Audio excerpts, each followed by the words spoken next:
Bonjour mes bien-aimés dans le Seigneur Jésus-Christ, que Dieu vous bénisse. C'est encore une fois le frère Barouani. Nous bénissons le Seigneur pour son amour, sa grâce, sa bonté, sa fidélité et aussi pour sa miséricorde sur nos vies, sa compassion énorme qu'il nous offre chaque jour. Nous lui disons merci pour la bonne santé. Merci pour les souffles de vie. Merci pour nos familles, nos frères, nos sœurs, nos collègues, nos ennemis. Que le Seigneur garde leur vie. Nous lui bénissons pour tout ce qu'il fait dans notre vie au quotidien, de chaque année, de chaque jour, de chaque semaine. Merci encore une fois, Seigneur, pour la vie de nos frères et sœurs, de nos spectateurs, de ceux qui nous suivent en ligne sur les réseaux sociaux. Nous sommes encore une fois dans notre réunion, les réunions des élus, les réunions des saints, la réunion des enfants de Dieu, pour partager encore une fois en ligne la parole de Dieu, de revoir un peu nos vies, de revoir aussi nos manières de se conduire et surtout nos manières de se battre. C'est ici notre sujet que nous voulons partager avec vous sur le verset de 1 Corinthiens chapitre 9. 1 Corinthiens chapitre 9. Je veux le lire avec vous. 1 Corinthiens chapitre 9. 1 Corinthiens chapitre 9. Nous allons lire au verset 26. Verset 26 à 27. Je les lis avec vous au nom du Seigneur Jésus-Christ. 1 Corinthiens 9, verset 26 à 27. Moi donc, donc il parle de Paul. Moi donc, merci, on me signale que le son est parfait. Moi donc,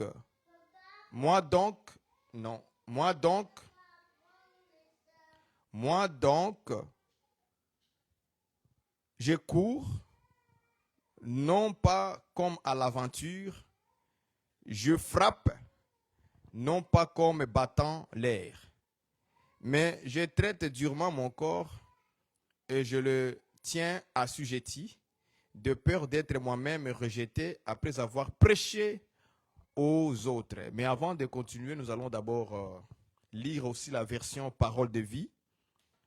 Nous allons lire aussi la version Parole de vie qui va aussi nous aider à la compréhension littérale des textes. Je prends avec vous 1 Corinthiens 9, verset 26 à 27, version Parole de vie. C'est pourquoi moi, Paul, je cours, mais pas au hasard. Je suis comme un boxeur, mais je ne donne pas de coups dans le vide. Je traite mon corps durement. J'en suis totalement maître.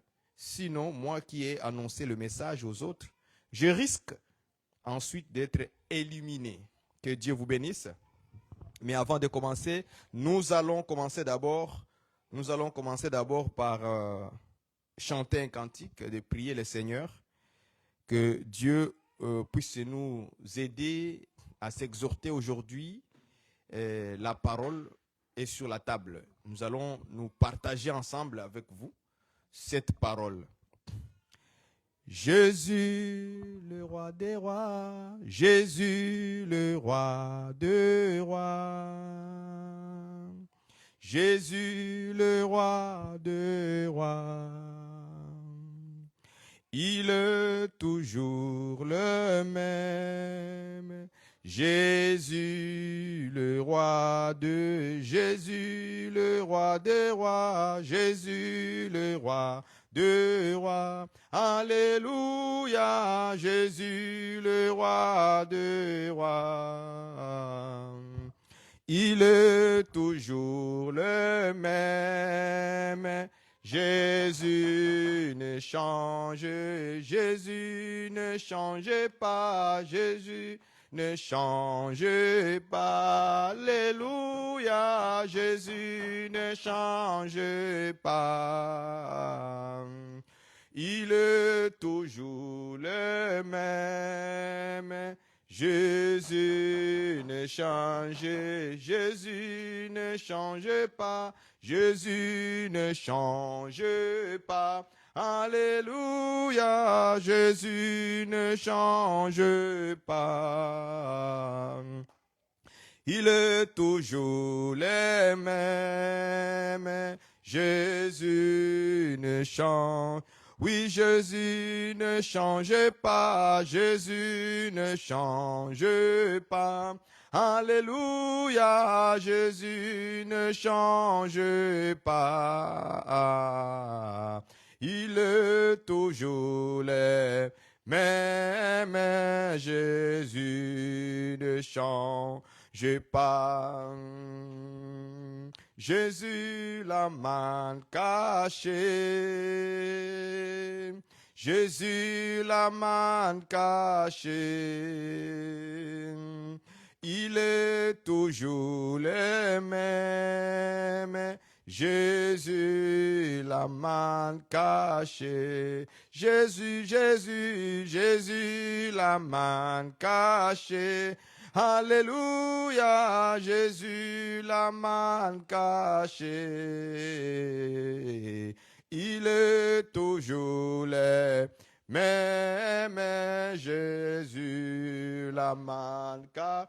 Jésus la main cachée, Jésus la main cachée. Alléluia, Jésus la main cachée. Il est toujours le même, Jésus la main. Jésus le Tout-Puissant, Jésus le Tout-Puissant. Alléluia, Jésus le Tout-Puissant.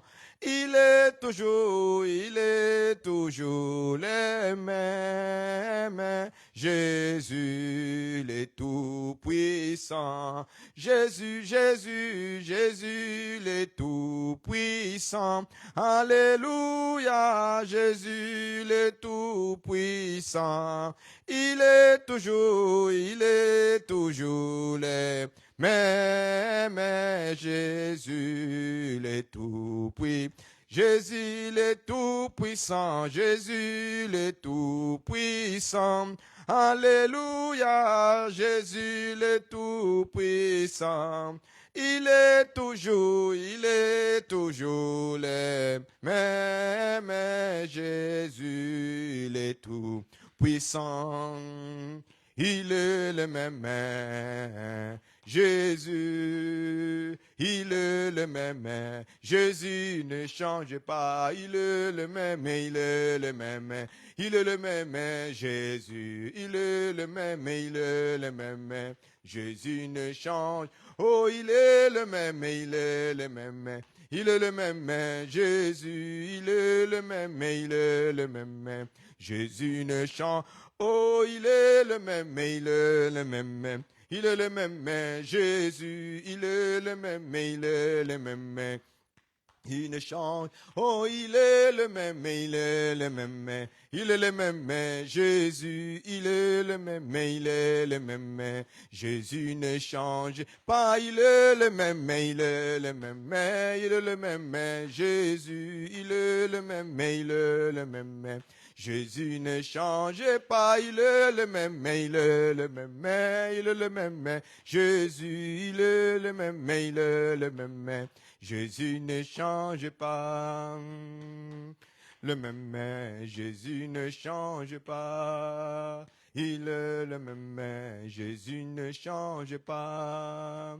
Il est le même, Jésus ne change pas. Nous allons élever nos voix pour que le Seigneur, à ce moment, nous enseigne, nous exhorte pour nous édifier notre foi, notre vie. Prions au nom de Jésus-Christ, notre Seigneur. Père éternel, notre Dieu, je me mets entre tes très puissantes mains. Tes mains, Seigneur, qui nous conduit dans toute la vérité, Seigneur. Sois béni et sois glorifié, notre Dieu. Merci encore une fois pour ces instants de partage avec tous nos bien-aimés qui seront en ligne, ceux qui viendront après pour écouter. Seigneur, nous te prions d'aiguiser notre entendement, notre compréhension, que nous comprenions exactement, Seigneur, ce que tu veux nous transmettre comme ta pensée. Seigneur, merci pour tes enfants, pour nos frères, nos sœurs. pour tout à chacun de nous, même les spectateurs, Seigneur, ceux qui passeront seulement, Seigneur, que tu les touches selon ta volonté, afin que ton amour, qu'ils voient et ton amour, Seigneur notre Dieu, se manifester aussi dans leur vie. Merci, mon Dieu, pour ta lumière, ton enseignement. Merci, Seigneur notre Dieu, pour la force, Seigneur, le courage que tu donnes à tout à chacun de nous, Seigneur, pour se mettre un petit temps, Seigneur, à la table pour écouter ta parole. Merci pour ta présence par le Saint-Esprit qui nous guide à ce moment, mon Dieu, mon roi. Enfin, Seigneur, de livrer le message tel que tu veux que nous puissions l'annoncer. Au nom de Jésus-Christ, ainsi nous avons prié. Amen. Bien-aimés dans le Seigneur, bonjour. Encore une fois, la sœur Oren, nous te saluons dans le nom de Jésus-Christ. Que Dieu te bénisse avec toute ta famille. Nous bénissons le Seigneur pour notre partage. Nous sommes dans 1 Corinthiens chapitre 9. Nous allons être rapides. On ne va pas prendre beaucoup de temps. Nous sommes en partage en ligne. S'il y a quelque chose que vous avez aussi à partager, vous pouvez le commenter. Nous allons le lire par la grâce de Dieu. Si je ne le passe pas, si je ne l'oublie pas, Dieu nous fera du bien aussi de vous écouter votre contribution. Nous sommes dans 1 Corinthiens chapitre 9, versets 26 à 27. Et nous sommes en train de prêcher sur ces choses naturelles que Dieu ou les apôtres qu'ils ont utilisées dans les Écritures pour édifier le peuple ou les serviteurs de Dieu, ceux qui veulent servir vraiment le Seigneur. Nous avons vu Paul nous parler dans 1 Timothée chapitre 2, versets 5, 3 à 7. Nous avons lu, Paul a parlé des 3 activités que dans la vie, les hommes les utilisent. Il a parlé des sportifs. Il a parlé des travailleurs qu'on viendra parce qu'on n'a pas encore fini. Il a parlé des travailleurs qui travaillent, des laboureurs, des gens qui cultivent, les cultivateurs. Il a parlé aussi des militaires qui sont les soldats. Et ce sont des activités qui se passent dans la vie des hommes au quotidien. Mais Paul les a récupérées pour construire la vie des croyants, pour édifier les croyants. Vous comprenez ça? Pour les édifier, les construire leur foi. C'est comme ça aussi dans l'écriture de 1 Timothée, 1 Corinthiens plutôt, 1 Corinthiens chapitre 9, il y a une autre activité que les hommes utilisent dans leur vie, c'est les boxeurs. Parce que dans la version Louis II 1910, on nous dit, je lis avec vous, le verset 26, il dit, moi donc je cours, non pas comme à l'aventure, je frappe. Ici on a dit, je frappe. C'est ça qu'il a dit. Il dit, je frappe. Mais dans la version parole de vie, écoutez ce qu'il est écrit. Il dit, c'est pourquoi moi, Paul, je cours, non pas au hasard. Il dit, non pas au hasard. Et puis on continue, il dit, je suis comme un boxeur. Ici, on a été clair. On a dit, je suis comme un boxeur. Dans Louis II, on a dit, je frappe. Hein? Donc, il s'agissait de donner les coups parce que, selon la version ici, on dit, non pas comme battant l'air. Non pas comme si j'ai donné des coups dans les airs, dans l'air. Non. Donc, il s'agissait en réalité d'un boxeur. Vous comprenez ça? Donc, il s'agit d'un boxeur, selon la version parole de vie. Donc, c'est ce terme-là que nous allons utiliser. Je suis comme un boxeur. Je frappe. Je tamponne. Je frappe. Et puis il dit, je suis comme un boxeur, mais je ne donne pas des coups dans le vide, dans l'air. Je ne donne pas les coups dans le vide. Mais où est-ce que Paul donne les coups alors?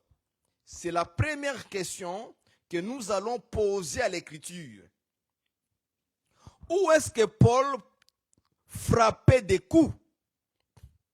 S'il était boxeur, c'est que devant Paul, il y avait un adversaire. Parce que dans l'activité des boxeurs, le sport des boxeurs, lorsqu'ils sont en train de se battre, il y a toujours 2 personnes qui se battent. Toujours 2 personnes qui se battent. Donc, si Paul aussi se met dans la peau des boxeurs, c'est que Paul frappe quelque chose. Il frappe son adversaire. Et lui-même, il le dit, selon la version Louis II, il dit, je ne donne pas des coups dans le vide. Non, non. Il dit, je ne donne pas les coups dans le vide. Il ne frappe pas. Il dit, je frappe non pas comme battant l'air. Non, non, pas dans l'air, pas dans le vide. Il doit avoir un adversaire que lui, Paul, il lui donne des coups. Je ne sais pas si je me fais comprendre. Ou bien il faut que je répète l'écriture noir sur blanc. Selon la version Louis II, c'est beaucoup plus clair. Il dit, je suis comme un boxeur, mais je ne donne pas des coups dans le vide. Donc, devant Paul, il y avait notre boxeur à qui il donnait les coups. Il y avait son adversaire que lui il donnait les coups. Et je voulais aussi dire à tout un chacun, exhorter tout enfant de Dieu, tout ministre de Dieu. Vous êtes comme des boxeurs. Nous sommes comme des boxeurs. Et nous ne frappons pas des coups dans le vide, mais nous sommes en train de frapper un adversaire. Écoutez-moi très bien. Si Paul, en tant que ministre, en tant qu'un enfant de Dieu, c'est considéré comme un boxeur, comme quelqu'un qui frappe quelque chose, quelqu'un. Il faut maintenant que nous nous posons la question, Paul, tu frappais qui? Qui était ton adversaire avec qui tu t'es battu? Est-ce que les adversaires de Paul étaient les hommes physiques? Les hommes qu'il voyait tous les jours? Est-ce que c'était les gens qui les persécutaient? Est-ce que c'était ses collègues, les anciens collègues qui commençaient à rire de lui, de se moquer de lui? C'est par là que nous allons comprendre. Paul va nous donner une réponse. Il nous donnera la réponse un peu plus claire. Je voulais aussi dire en même temps que nous sommes des boxeurs. Nous sommes des gens qui frappent des coups. Mais pas dans le vide, pas dans l'air. Non, non. Nous sommes en train de frapper notre adversaire.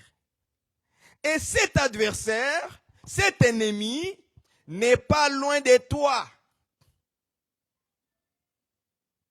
Cet ennemi, tu vis avec lui. Cet ennemi, tu dois le combattre jusqu'à le faire tomber. Voilà pourquoi aujourd'hui les gens, ils combattent mal les combats lorsqu'ils sont dans le terrain de boxe. Ils frappent mal des coups. Je vais te dire, mon frère et ma soeur, lorsque tu es un boxeur dans le ring et que tu donnes les coups, sache-le que beaucoup de gens donnent les coups dans le vide. Paul, lui, il a dit, moi, je ne donne pas de coups dans le vide ou battant dans l'air. Non. C'est qu'il y a un adversaire à qui Paul donnait les coups, des coups de poing en tant qu'un boxeur. Ces choses-là que nous voyons dans la vie, Paul les a tirées parce qu'il a vu des gens se boxer entre eux là-bas. Il a pris cette activité-là. Il les ramène ça comme un exemple dans la parole. Il s'est considéré comme tel. Est-ce que vous comprenez ça? Et là, il tire une leçon. Vous savez, je vais encore un peu exhorter quelque chose de très important, entre parenthèses. Il y a des gens, ils peuvent voir la conduite des musulmans, par exemple. Ok? Ils voient comment un païen chez lui ou dans le quartier, comment ils se conduisent. Vous savez qu'il y a des gens que nous voyons physiquement. Ils se conduisent bien, même s'ils ne connaissent pas le Seigneur. Dans certains aspects, dans certains domaines, vous voyez un païen, quelqu'un qui ne connaît même pas le Seigneur, un incroyant, il se conduit bien dans sa vie. Tu le vois, mais tu n'apprends pas de leçons. Ça aussi, ce n'est pas bon. Il faut qu'on dise ça aux enfants de Dieu. Ce n'est pas bon que nous soyons souples en apprenant aussi les choses qui sont dans la nature. Ça peut nous éduquer. Ça peut nous donner un message à marcher correctement avec notre Dieu. Comment Paul a regardé les boxes? Mais Dieu n'a jamais parlé des boxes. Dieu n'a jamais parlé des boxes. Mais Paul a regardé l'aspect des sports de boxe. Il a tiré une leçon. Toi, tu peux voir un musulman, je sais pas moi, un bouddhiste, un voisin païen, un athée. Mais la manière dont il s'habille, tu as l'impression comme si il était croyant en Jésus-Christ. Au lieu de prendre cette nature-là, mais lui, il ne connaît pas Jésus. Mais sa manière de s'habiller, on dirait une croyante. Sa manière de s'habiller, on dirait un croyant. Tandis qu'il ne croit même pas à Jésus. Mais ça ne te dit rien. Malgré que tu vois cela comme une leçon, mais tu ne fais rien. Ça, c'est la méchanceté. Ça, c'est la méchanceté de la nature de Dieu. Oui, il y a des choses que nous voyons dans la nature, mais on refuse de prendre exemple. On refuse de tirer une leçon pour notre foi. Est-ce que vous comprenez ça? Il y a des choses que Dieu a déjà placées. Même la nature va condamner beaucoup de chrétiens. La nature elle-même ne vous enseigne-t-elle pas? Je vais prendre ça. 1 Corinthiens 11. Je vais prendre ça pour vous dire un peu qu'est-ce que Paul a dit par rapport à ça. Je prends au verset. Il parlait des cheveux, tout ça, des femmes. Mais il a dit un mot qui est vraiment beaucoup plus intéressant. Je prends la version parole Louis II, 1910. Écoutez ce qu'il dit. Là, verset 14, 1 Corinthiens 11, verset 14. La nature elle-même ne vous enseigne-t-elle pas que c'est une honte pour l'homme de porter de longs cheveux? Ok? Je prends la parole de vie. Verset 14, il dit, c'est une honte pour l'homme de porter des cheveux longs. La nature vous apprend cela. J'aime ça, c'est beaucoup plus facile. La nature vous apprend cela. C'est qu'il y a un apprentissage dans la nature de Dieu, dans la création de Dieu. Même Romains, chapitre 1, verset 20, l'a dit. La puissance de Dieu se voit à l'œil nu dans sa création. C'est-à-dire que dans la création de Dieu, nous pouvons aussi voir la puissance de Dieu. Mais est-ce que les chrétiens arrivent à voir dans la création de Dieu la puissance de Dieu? Est-ce qu'ils arrivent à tirer des leçons, même des leçons simples dans la nature? Est-ce qu'on arrive? Hein? Il y a des chrétiens qui sont plus têtus que les païens. Dans la création de Dieu, Dieu a mis quelque chose qu'on appelle le magistrat dans la création. Ça, c'est Romains 13 qui le dit. Toute autorité vient de Dieu. Et les autorités qui existent, cela vient de l'idée de Dieu déjà. On a dit, on a placé les magistrats pour punir ceux qui font le mal et pour montrer la bonté de Dieu pour ceux qui font le bien. Romains 13 dit ça. Vous comprenez ça? C'est dans la nature qu'on voit ça. Mais lorsque la police arrive chez toi, lorsque la police t'arrête sur la route, parce que tu as peut-être violé la loi routière, est-ce que vous comprenez ça? La police t'arrête. Mais regardez les réactions des chrétiens. Regardez les réactions des chrétiens. Un païen, lorsqu'un policier l'arrête, il arrête. Il ne fuit pas. La police lui dit, donne-moi tes papiers de conduite. Il donne les papiers de conduite. Sans discuter. Mais regardez les chrétiens maintenant. Il va commencer à réagir. Colère. À répondre au policier mal. Mais tu ne sais pas que le policier qui est là, on l'a placé là par Dieu pour exercer pour ceux qui font le mal. Jusque-là, on n'apprend pas dans la nature. La nature nous enseigne d'obéir aux autorités. Soumets-toi. On te demande des papiers, tu donnes les papiers. Calmement, dans le calme. C'est comme ça que tu auras l'approbation d'être bien dirigé par les policiers. Et Dieu peut te protéger dans cette action. Si les policiers mentent, Dieu va te justifier. Donc nos réactions à nous doivent être des bonnes réactions. On doit poser des bonnes actions. Donc de manière naturelle comme ça, on n'apprend absolument rien dans la nature. Et on devient de plus colérique, de plus méchant envers les autorités. Nous qui devons, lisons ça, Romains 13. Ah, on lit ça, Romains 13. Prenons ça directement. Parce que là, parler, ça ne sert à rien. On va prendre les Écritures. Comme ça va nous aider. Romains 13. Je vous avais dit, lorsque vous me suivez, ayez votre Bible à la main. Je vais être beaucoup plus simple et facile à comprendre. Et puis on reviendra peut-être dans les jours à venir sur le Révélation. Je prends Romains 13, verset 4. Il dit ceci. Le magistrat est serviteur de Dieu pour ton bien. Je me prends d'abord pause. Ici. Le magistrat est serviteur de Dieu pour ton bien. C'est écrit. Je prends parole de vie. Romains 13, verset 4. Romains 13, verset 4. Écoutez ce qu'on dit. 13, verset 4. Oui, les autorités sont au service de Dieu pour te conduire au bien.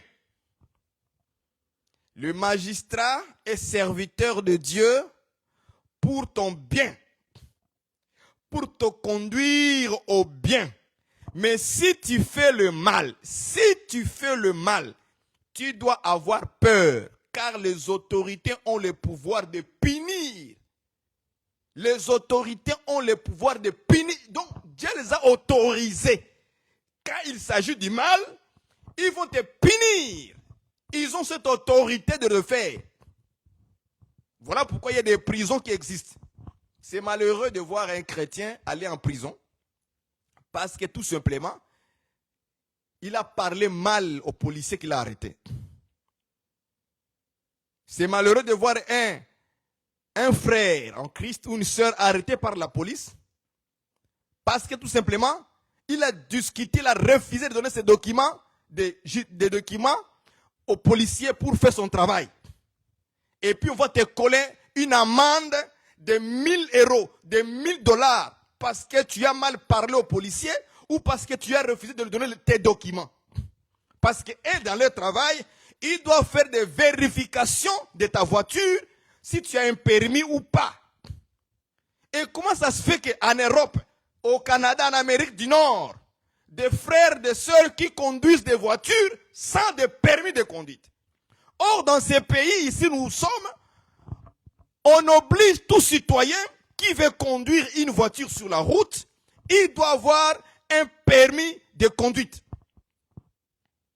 Toi, tu dis non, tu triches et tu es frère, sœur en Christ. Et quand la police t'arrête, tu commences à vouloir faire la violence.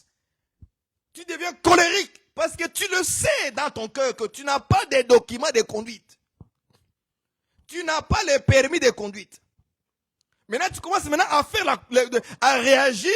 Oh, en réagissant avec violence, tu es tenté encore d'aggraver la situation.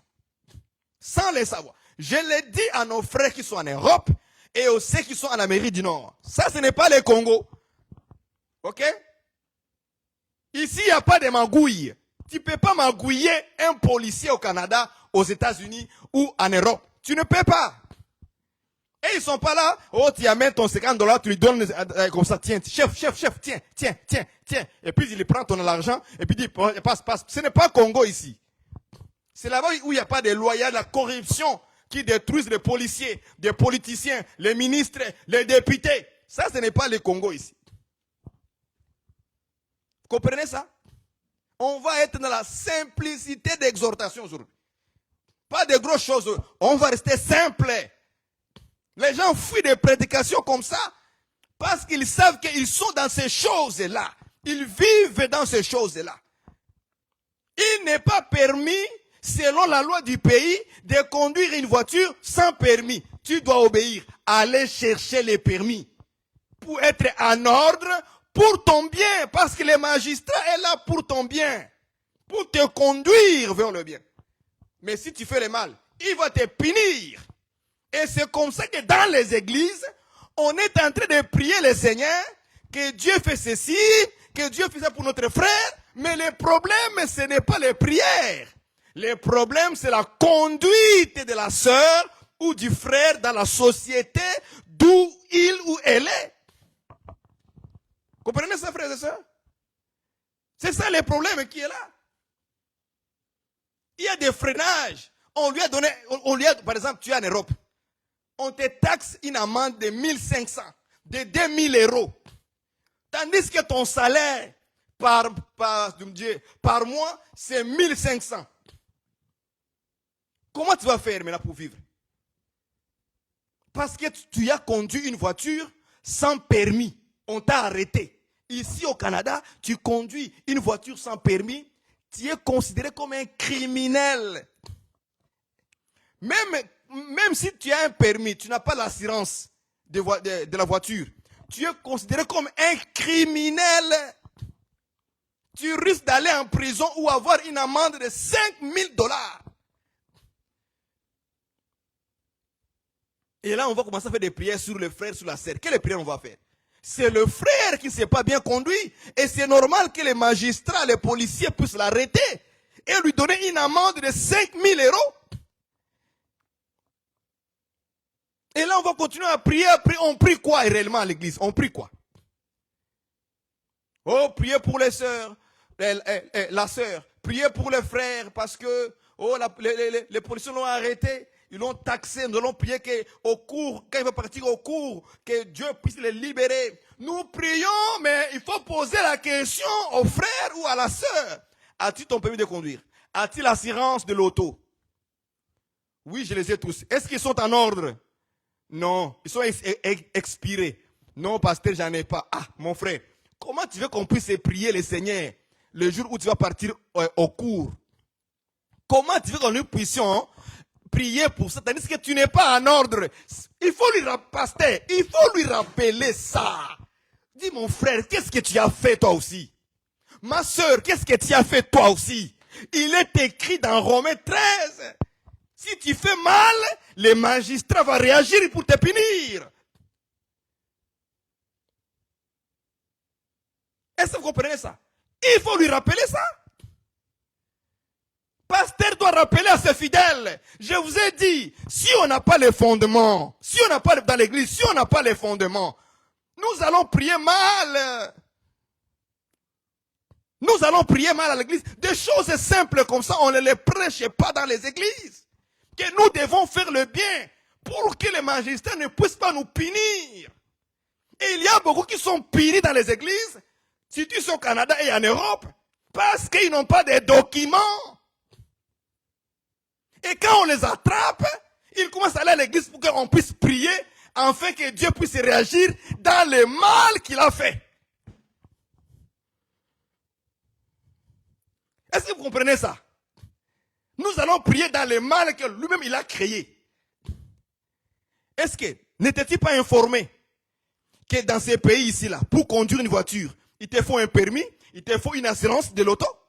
Tu le sais, tu as été informé. Et nous nous appelons, je suis chrétien, je suis un enfant de Dieu. Mais les choses sont très simples comme ça. On n'arrive pas à les appliquer. La nature elle-même ne vous en prend pas cela. On apprend ça dans la vie. Le permis de conduite, on apprend ça dans la vie. L'assurance de l'auto, on apprend ça dans la vie. C'est la nature qui est en train de t'enseigner. Mais l'apprentissage ne rentre pas. Mais nous sommes les premiers à aller à l'église, prier, chanter, louer le Seigneur. Mais les choses basiques, les fondements, on bafoue ça. On bafoue ça. On méprise les policiers. On méprise les policiers. Tandis que c'est Dieu qui les a placés là pour qu'ils nous guident dans les biens. Oh chrétien, je suis chrétien. Tu es chrétien comment? Voilà comment les gens, beaucoup, ils boxent dans les airs. Ils ne boxent pas leur vie. Paul dit ceci, je retourne dans mon écriture. Paul dit ceci. Je suis un boxeur, mais je ne frappe pas des coups, je ne donne pas des coups dans le vide. Mais il donnait les coups où? Écoutez maintenant la réponse de Paul. 1 Corinthiens 9. Où est-ce qu'il donne des coups? Paul vient nous parler ici. Écoutez maintenant ici, verset 27. Mais je traite durement mon corps et je le tiens assujetti, de peur d'être moi-même rejeté après avoir prêché aux autres. Parce que je traite durement mon corps et je le tiens assujetti. Je prends parole de vie. Écoutez maintenant ce que lui, comment, la manière dont lui il a écrit ça. Verset 27. Je traite mon corps durement. J'en suis totalement maître. Voilà.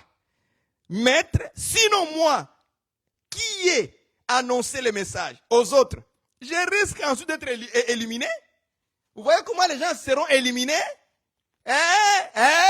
Pasteur, papa évangéliste, papa docteur et prophète. Tu n'es pas épargné parce que tu prêches. Non, non. Je ne suis pas épargné parce que moi, je prêche. Non, non. Nous ne sommes pas épargnés parce que nous prêchons. Tu peux bon prêcher, mais un pasteur rebelle à l'autorité du gouvernement. Est-ce que vous comprenez ça? Un pasteur, mais rebelle au gouvernement. Il conduit la voiture sans permis. Il travaille. En Europe, là-bas, il y a beaucoup de pasteurs comme ça en Europe. Ils n'ont pas de documents pour travailler. Mais il va prendre les documents de sa sœur ou de son ami, de son collègue. Il va utiliser de faux documents qui ne lui appartiennent pas. Et ces documents-là, il va aller amener ça dans une usine, dans une entreprise. On va l'engager, mais au nom de Jean Benoît. Mais lui s'appelle Jean Bosco. Il s'appelle Jean Bosco. Mais sur les documents, les papiers en Europe, en France, les documents en Belgique, les documents qu'il a là, ce n'est pas son nom, c'est Jean Benoît. Mais lui, c'est Jean Bosco. Il va aller travailler. Maintenant, il y aura un check-up. Vous savez c'est quoi? Un check-up? Comment on dit check-up en français? Il y aura maintenant un check-up du gouvernement. C'est-à-dire, les gouvernements maintenant vont envoyer des militaires, comme aux États-Unis. Ça arrivait, non? Vous avez vu que c'est passé aux États-Unis? Personne n'a échappé aux États-Unis. Jusqu'aujourd'hui, personne n'a échappé aux États-Unis. Parce qu'ils n'avaient pas de documents légaux pour travailler.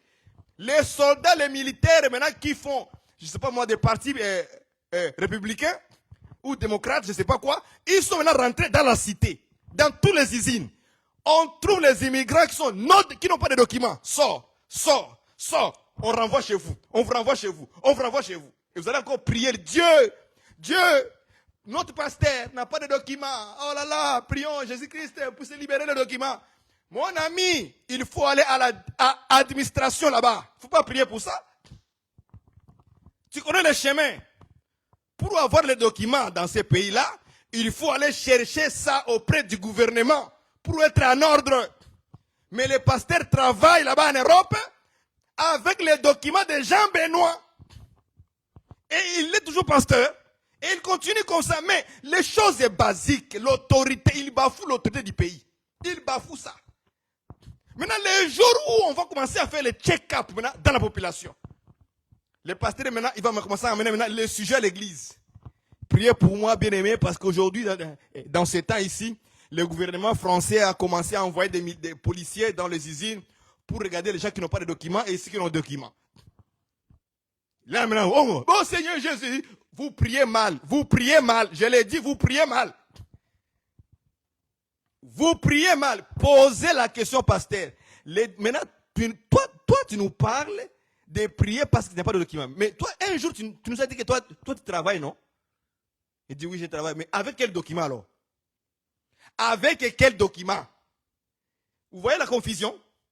Est-ce que vous comprenez la confusion? Il y a quelques mois, le pasteur a dit qu'il a trouvé du travail. Mais il a caché de dire que c'est au nom de Jean Benoît, pas mon nom Jean Bosco, mais c'est le nom de Jean Benoît, le permis de travail de Jean Benoît que j'utilise.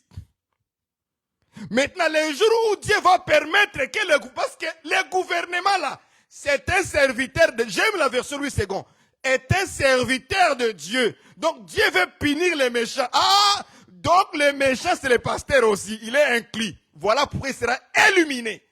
Il ne va pas rentrer au ciel, il va être illuminé. C'est un serviteur de Dieu. Dieu l'a placé là pour lui servir. Pour punir ceux qui font quoi? Les mal. Si tu fais le mal, il a le pouvoir de te punir, de te chasser dans leur pays. Ils ont le pouvoir. Tu n'as pas de document. En plus, tu triches.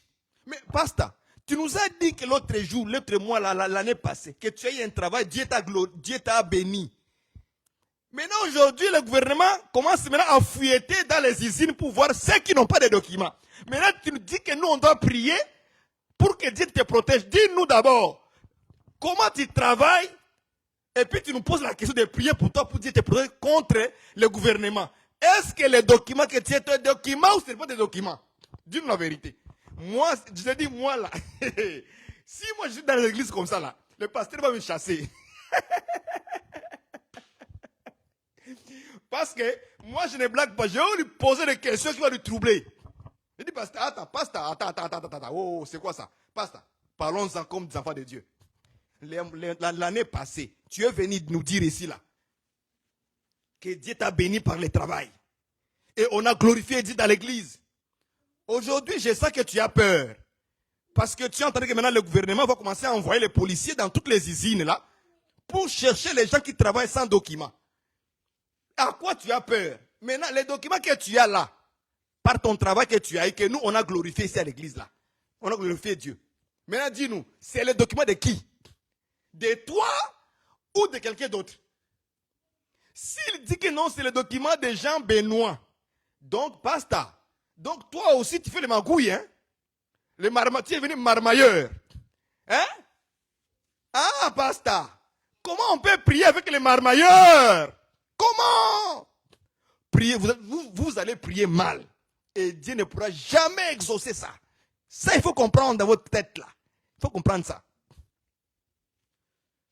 Voilà pourquoi on a besoin de telles exhortations. Très simples. Qui va nous diriger correctement dans la foi. C'est ça la vraie foi. Paul n'a pas écrit ça pour rien. Paul n'a pas écrit ça pour rien. Il a écrit ça parce qu'il a vu des chrétiens de Rome vivaient dans le désordre. Ils ne respectent même pas les policiers. Ils font n'importe quoi au gouvernement. Ils insultent le gouvernement. Ils font n'importe quoi. Paul était obligé de recadrer les Romains. Il doit les recadrer. Dieu n'est pas contre cela. Dieu est pour cela. Les policiers, les magistrats, les autorités qui sont là. Dieu est pour avec eux. Dans les bons sens. Dans les bons sens. Je dis bien dans les bons sens. Pas dans les mauvais sens. Parce que ces gens-là aussi font beaucoup de magouilles, de corruption. Ils détruisent le pays. Dieu les voit, les sait.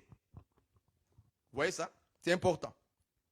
Il dit, je traite durement mon corps et je le tiens assujetti, à dominer. Je deviens maître de... Voilà où est-ce que Paul, il frappait des coups.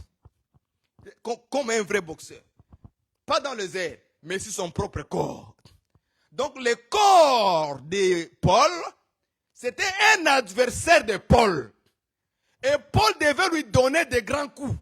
C'est ça, traiter aussi durement. Il lui traite, il lui donne des coups, pas dans le vide. Mais là, c'est son corps là.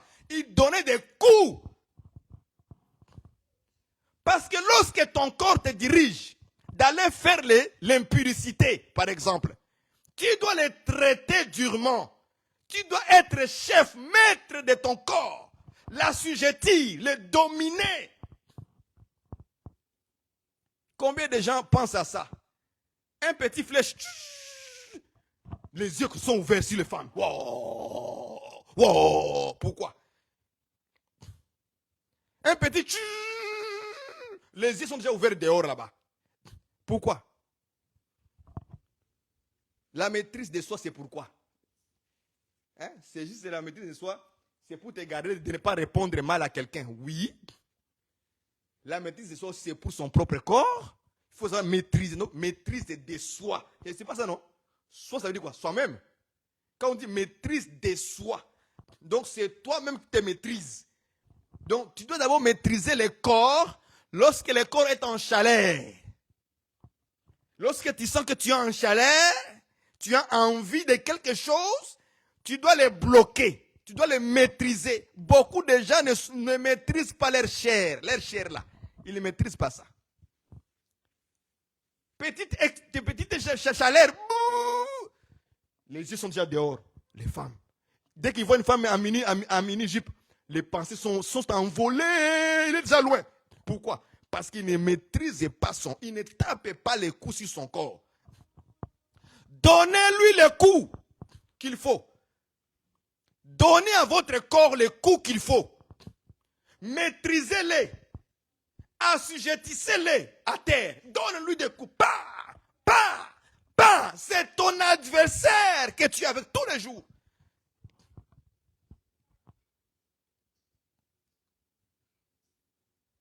Petit problème. Ah, mon cher, dans la vie, là, il y a trop de problèmes. Moi, je dois encore un peu aller boire un peu du vin pour un peu réfléchir un peu beaucoup. Regarde, il veut maintenant satisfaire la chair. Il veut satisfaire la chair. Il veut maintenant plaire à la chair. Il pense qu'en allant boire de l'alcool, ça va lui calmer tous ces problèmes que j'ai dans la vie. Là, frère, il y en a beaucoup. Moi, je vais me calmer un peu. Je vais prendre un peu de la bière. Avec les Français, vous voyez que vraiment, la vie est dure. Hein? La vie est dure. Hein? Oui, mon frère, la vie, ce n'est pas les Français durs. Hein? Non. Quand ça frappe, c'est la foi qui doit être mise en avant. Quand la vie est dure, tu dois traiter ton corps dur. Tu dois lui donner des coups valables. Des coups durs.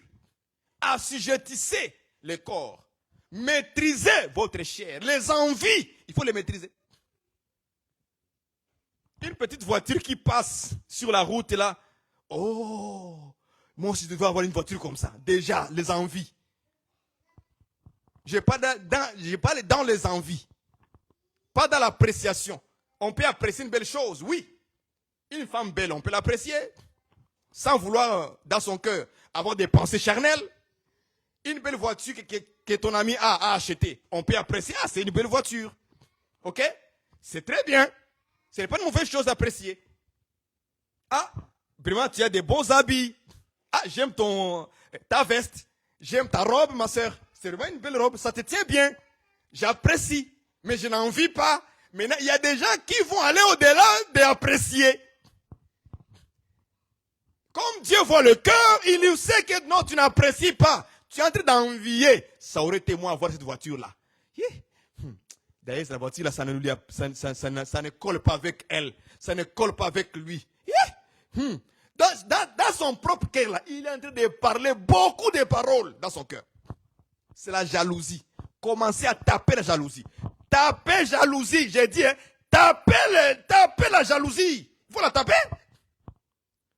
Donne-lui tu es un boxeur, mon frère. Tu es un boxeur, ma sœur. Il faut taper la jalousie dans ton corps. Tapez l'impudicité dans votre corps. Tapez l'adultère dans votre corps.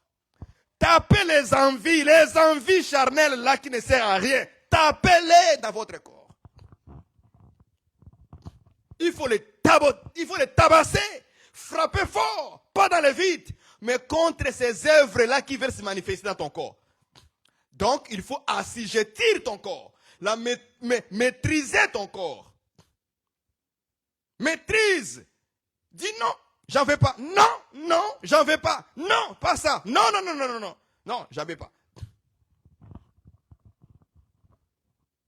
Voilà un peu des choses très basiques, très simples, qu'on devait annoncer à l'église, qu'on devait rappeler à l'église, d'être toujours droit et en fuyant, en évitant le mal. Toujours droit en évitant le mal. Mais est-ce que, vous savez, aujourd'hui, j'ai parlé avec ma femme, on parlait sur la définition de serviteur de Dieu. Heureusement, une pensée m'est venue par rapport à Job. Tu sais, Job, on l'a appelé serviteur de Dieu. Dieu dit à Satan, as-tu vu mon serviteur Job? La question que je me suis posée, la question d'abord. Job avait prêché qui dans la Bible?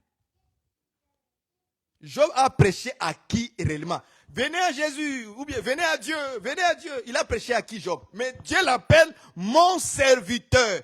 Il servait Dieu comment? C'est la question. Maintenant, il faut maintenant lire l'écriture.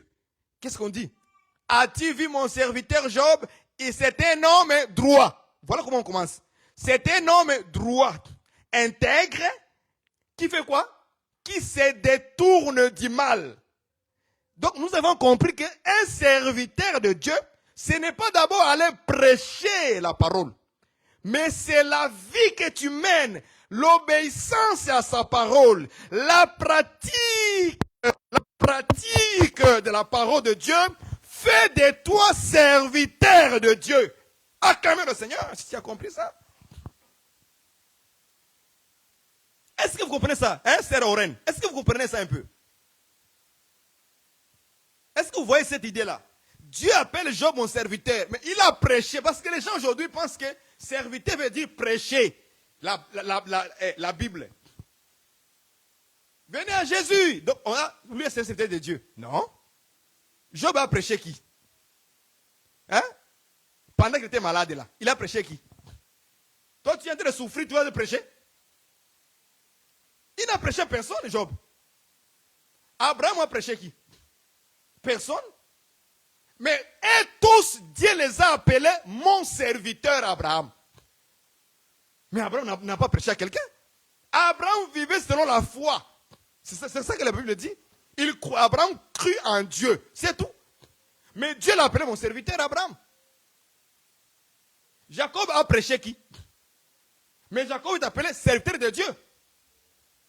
Isaac a prêché qui? Ainsi de suite. Jonas, tout ça, ils ont prêché qui? Hein? C'est d'abord l'obéissance à la parole. Je dis à tous les ministres, ce n'est pas prêcher l'évangile qui fait de toi un serviteur. C'est la pratique, l'obéissance à la parole de Dieu qui fait de toi d'abord serviteur. Quand Dieu te voit pratiquer la parole, sa parole, il dit, voici mon serviteur. Quelqu'un qui me sert. Les autres éléments des pasteurs, évangélistes, prophètes, prêcher la Bible, tout ça là, ça vient après parce qu'on les appelle les dons. C'est ça la Bible. On les appelle ça, ce sont des dons. Donc Dieu ajoute d'autres éléments. Dieu ajoute d'autres éléments dans ta vie pour lui servir. Hein? Imaginez-vous, Jésus vient. Il lave qui, les disciples. Hein? Il lave les disciples les pieds. Tac, tac, tac, tac, tac, tac, tac, tac, tac. Il finit de les laver. Et puis il dit, vous aussi faites quoi? Faites de même, comme moi je fais. Et puis il continue, il dit, car je ne suis pas venu pour être servi, mais pour se servir. C'est-à-dire que selon Jésus, la définition de servir, c'est faire quoi? Laver les autres quoi? Les pieds. Retenez ça. Jésus lave les disciples les pieds. Et puis il dit, vous aussi faites de même comme moi. Je vous donne comme un exemple. Il dit, car moi, je ne suis pas venu pour servir, car je ne suis pas venu pour qu'on me sert, mais pour que moi je sers. Or, le mot servir veut dire serviteur aussi. Adjectif, c'est serviteur. N'est-ce pas? Verbe, c'est servir. Donc, selon Jésus, servir, ça veut dire laver les pieds. C'est moi qui dois te laver, toi, les pieds. Donc, je t'ai servi. Vous comprenez ça? Ça n'a rien à voir avec prêcher d'abord. C'est pour ça que les gens se trompent. Ils pensent que le jour où on commence à voir les frères Barouani commencer à prêcher pour la première fois, directement les gens vont dire, ah, c'est serviteur de Dieu. Mais avant, quand je ne prêchais pas, personne ne m'appelait serviteur de Dieu. Est-ce que vous comprenez ça? C'est pour ça que dans nos assemblées, on a créé une illusion que servir veut dire prêcher d'abord. Or, c'est faux. Quand vous rentrez en profondeur pour chercher comment servir Dieu, vous allez voir qu'il y en a plusieurs manières. Job n'a pas prêché, mais on l'a appelé serviteur de Dieu. Jésus vient. Il dit, quand vous lavez les autres les pieds, donc vous êtes maintenant des vrais serviteurs. Je ne sais pas si vous me comprenez bien, mesdames et messieurs. C'est très simple, non? N'est-ce pas, non? C'est très simple à comprendre. Donc, servir veut dire d'abord, quoi? Pratiquer d'abord la parole de Dieu. Si tu le fais de même comme moi je le fais, donc tu deviens un serviteur. Combien de gens ont déjà pensé à ça? Que servir Dieu ou être serviteur de Dieu, c'est d'abord faire ce que Dieu te demande de faire. D'abord ça. Vivre la parole d'abord. Pratique la parole d'abord. Donc tu es serviteur. Tu es servante de Dieu. C'est comme ça qu'il faut d'abord voir les choses. tout le monde veut courir sur les réseaux pour prêcher. Comme ça, dans les quartiers, ses amis, ah, serviteur de Dieu. Ah, serviteur de Dieu. Hein? On pense que c'est ça la serviteur. Mais je vous dis que beaucoup iront en enfer, même en prêchant, en pensant qu'ils étaient des serviteurs de Dieu. Tandis que c'est faux. Parce que pourquoi? Ok, prenons un exemple simple. Jésus-Christ vient, il dit, plusieurs disons, Seigneur, Seigneur, Seigneur. N'est-ce pas? Et puis ils disent, Seigneur, il dit, moi je ne vous ai jamais connu. Il dit, mais Seigneur, on a prophétisé en ton nom. Vous voyez? Ils ont appelé Jésus Seigneur, Seigneur, Seigneur. Et puis il dit maintenant, nous on a fait le service. Donc prophétiser en ton nom. On a fait des miracles en ton nom. Vous voyez ça? Ça veut dire que le fait de prophétiser, de prêcher, d'enseigner, ça ne fait pas totalement à toi d'être serviteur de Dieu. Je ne sais pas si vous me comprenez. C'est d'abord la pratique de la parole. Tu deviens un serviteur de Dieu. Donc tu sers Dieu à l'obéissance à sa parole d'abord.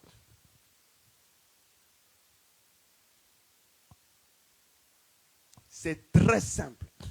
Si tu fais ça, pour toi prêcher deviendrait maintenant les dons que Dieu a ajoutés. Maintenant, quand tu fais ça, pratique la parole de Dieu, maintenant Dieu va donner les dons de guérison. Ce sont des dons. Et la Bible dit ceci dans 1 Corinthiens 12. Écoutez ce qu'il dit. 1 Corinthiens 12, je prends le verset. Il dit quelque chose de très très important. Je prends le verset 3. C'est pourquoi je vous déclare que nul, s'il parle par l'Esprit de Dieu, ne dit Jésus est anathème, et que nul ne peut dire Jésus est le Seigneur, si ce n'est par le Saint-Esprit. Il y a diversité des dons, même le même esprit, diversité des ministères, mais le même Seigneur. Je continue. Diversité d'opérations, mais le même Dieu qui opère tout en tous. Or, à chacun la manifestation de l'Esprit est donnée pour l'utilité commune. En effet, écoutez, en effet, à l'un est donné par l'Esprit une parole de sagesse, à un autre une parole de connaissance, selon le même esprit.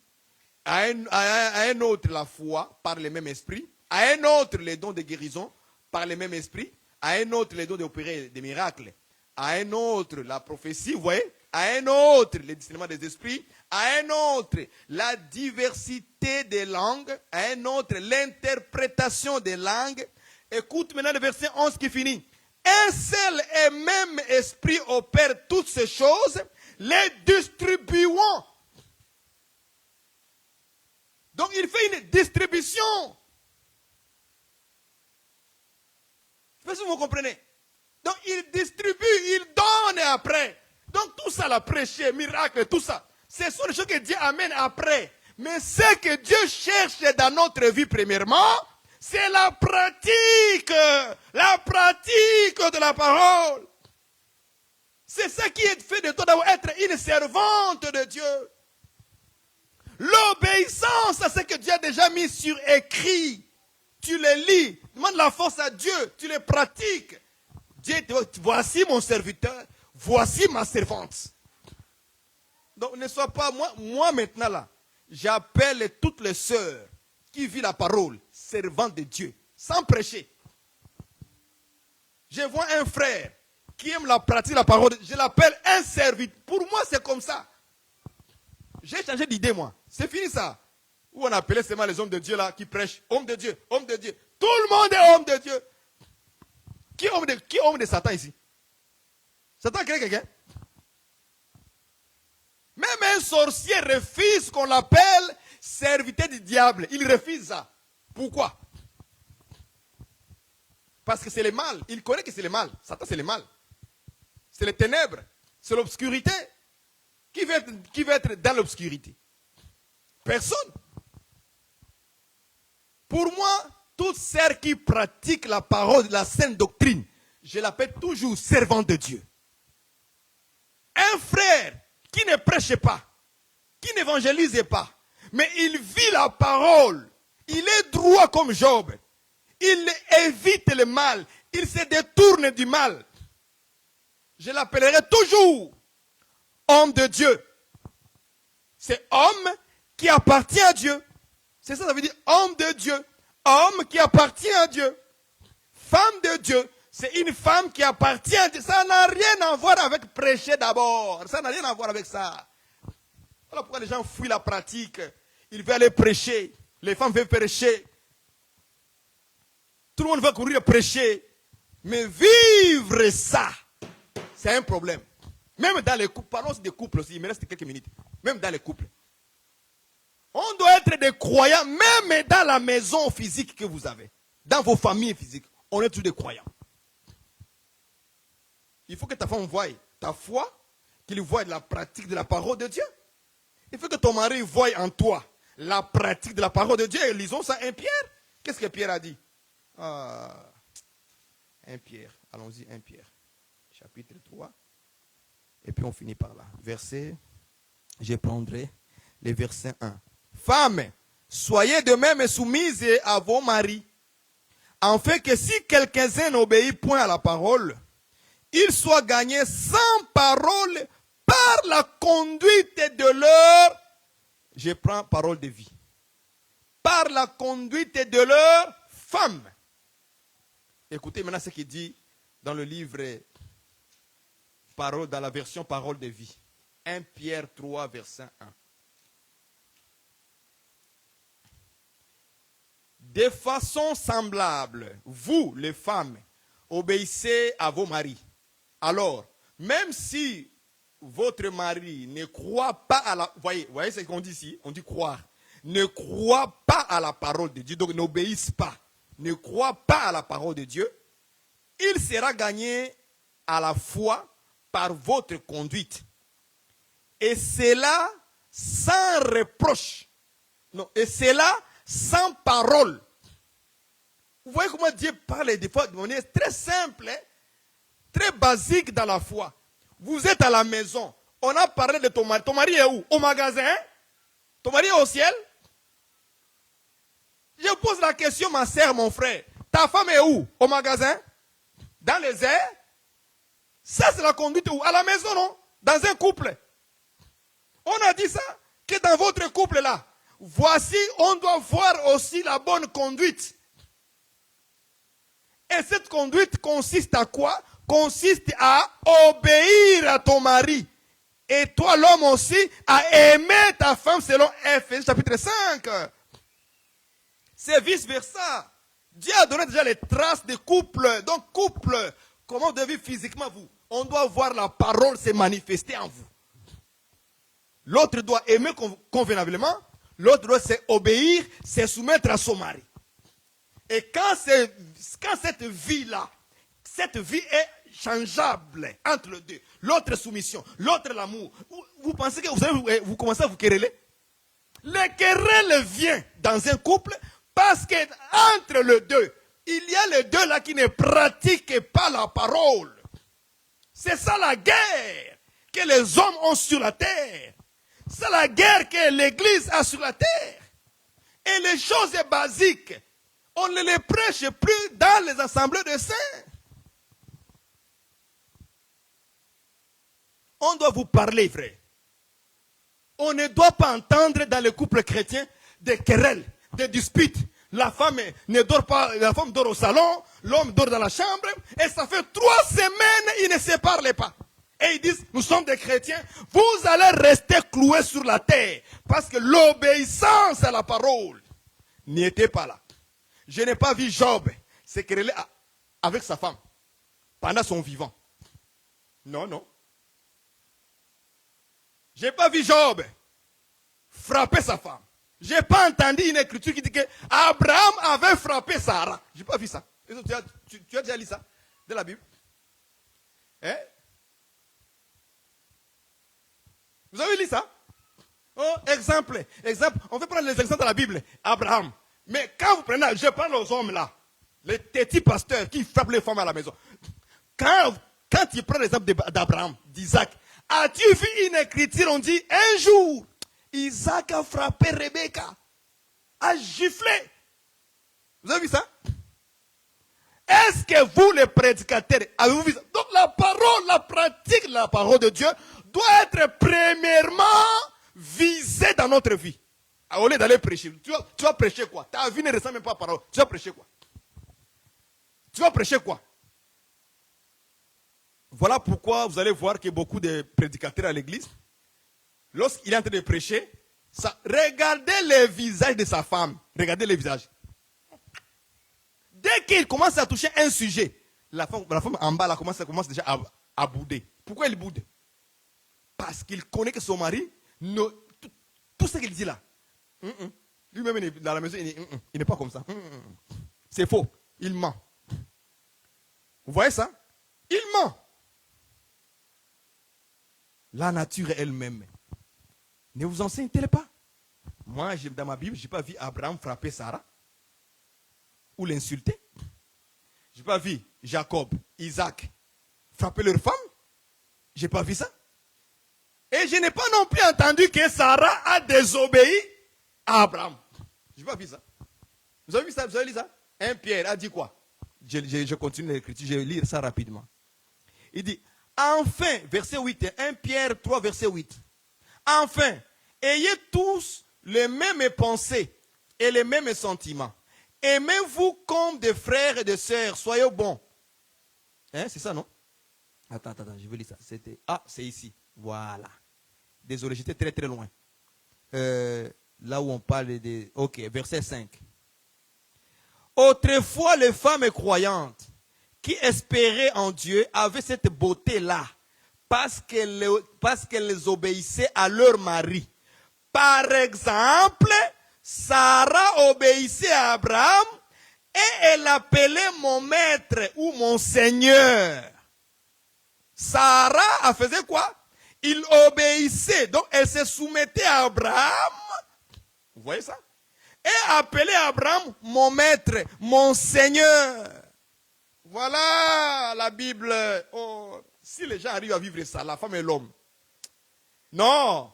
Dans vos couples, il n'y aura pas de querelles, de disputes, de coups donnés. Les gens combattent mal. Il combat sa femme de coups au lieu de frapper sa chair. Frappe la colère, frappe la haine, frappe la jalousie, frappe les querelles, frappe les disputes dans ton couple. Là. Frappe-le. Et vous verrez, ça va tout finir.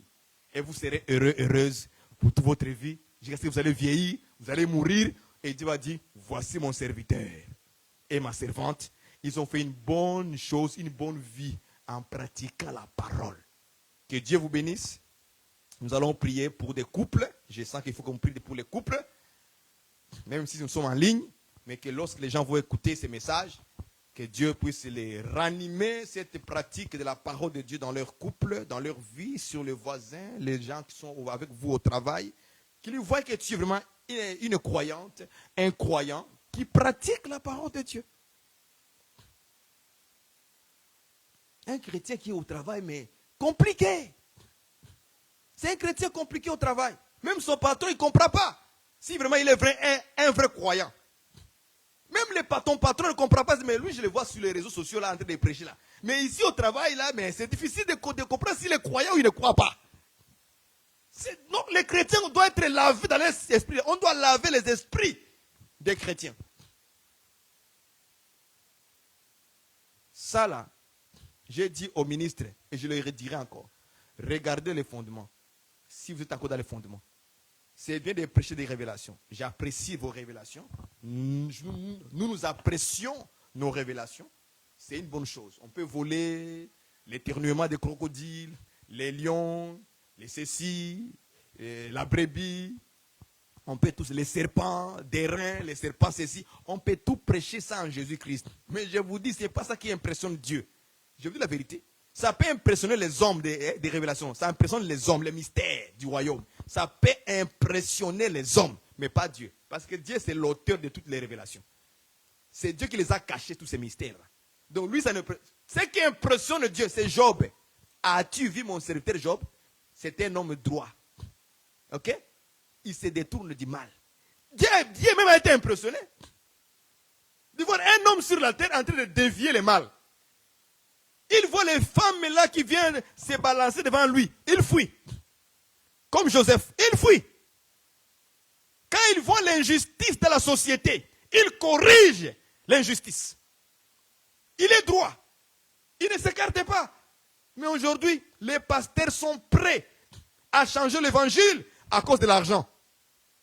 Les pasteurs sont prêts dans l'église, changer le message. Commencez à prêcher, donnez et vous serez bénis. Donnez des dollars. Dieu va multiplier ça 2000 dollars. Il devine même Dieu. Vous voyez ça?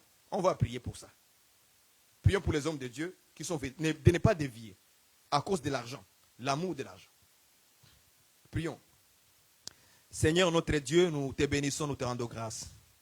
Te disons merci pour cette parole. Nous voulons que cette parole puisse germer, grandir dans nos cœurs. Et que cela reste toujours comme un arbre déjà planté. Merci Seigneur notre Dieu pour tes serviteurs, tes servantes, ceux qui obéissent, pratiquent la parole. À cause de cela Seigneur, bénis-les Seigneur Jésus. Fortifie aussi ceux qui sont déjà tombés. Nous croyons à ta parole qui dit un arbre qui est coupé a de l'espérance qui va encore pousser. Que tous ceux qui étaient déjà coupés, tombés dans le mal pendant ce temps de distraction, ils ont été beaucoup dans la distraction, Seigneur. Nous te prions de les relever encore, de verser de l'eau, de bénédictions sur eux, afin qu'ils puissent encore une fois pousser de nouveau, afin de mettre en pratique ta parole, qu'ils obéissent à ta parole.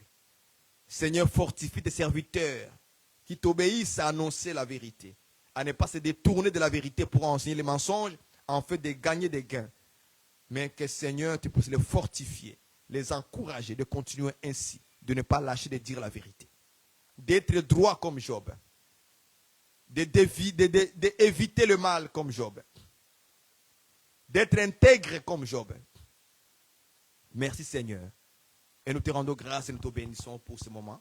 Et nous laissons la semaine qui vont commencer. Tous ceux qui iront au travail le matin, le soir, protège-les sur leur route, Seigneur. Garde-le. Au nom de Jésus-Christ, notre Seigneur. Ainsi nous avons prié. Amen. Que Dieu vous bénisse, frères et sœurs. Comme j'ai toujours dit, merci pour vos partages. Merci, vous qui l'avez annoncé à nos frères qui sont loin et qui n'ont pas pu être là aujourd'hui le dimanche à 7 heures. Parce que je sais que certaines personnes sont encore à l'église, parce qu'ils font les églises un peu à 14 heures, d'autres à 15 heures, selon les heures qu'ils ont placées en Europe. Que plus tard, qu'ils viennent écouter les messages, ça serait une bonne chose de les envoyer, de les partager aussi. Mais je vous remercie parce que vous le faites déjà volontairement. Que Dieu vous bénisse, qu'il ajoute en vous encore une fois des bénédictions de la parole de Dieu, des rappels, des enseignements, que nous soyons solides dans la foi et non pas comme des ballons qui sont ballottés par le vent, de tous sortes de vents dans le monde. Que Dieu vous bénisse et à la prochaine, le samedi prochain, par la grâce de Dieu toujours, nous viendrons encore une fois partager une autre portion de l'Écriture que Dieu nous inspirera. Soyez bénis et à la prochaine. Bye bye.